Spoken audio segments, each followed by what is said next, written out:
जी हाँ, नगर पंचायत मानधाता वार्ड नंबर 7 से कटाता से सभासद के प्रत्याशी संजय सिंह काका। संजय सिंह काका का चुनाव निशान आम पर मोहर लगाकर भारी बहुमत से विजयी बनाना है। जी हाँ भाइयों, भूलिएगा मत। हर माँ का बेटा है, बहनों का भाई, जनता की हक की है लड़ता लड़ाई। ये चाची संजय सिंह काका।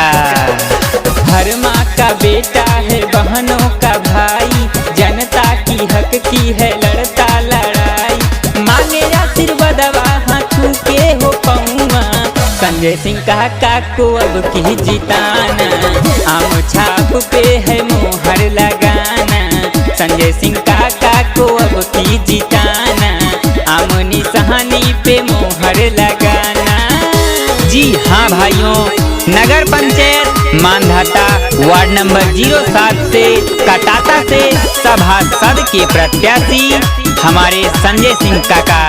संजय सिंह काका का चुनाव निशान आम पर मोहर लगाकर हमारे संजय सिंह काका को भारी बहुमत से विजयी बनाना है।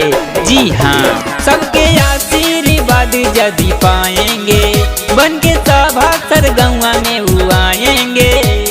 चाची लोग भूलिया माँ, संजय सिंह काका हवे। सबके आशीर्वाद यदि पाएंगे, बन के सभासद गौवा में वो आएंगे। बड़ी है विकास चमक जाई फिर। संजय सिंह काका को अब की जिताना, आम छाप पे है मोहर लगाना। संजय सिंह काका को अब की जिताना, आम निशानी पे मोहर लगाना।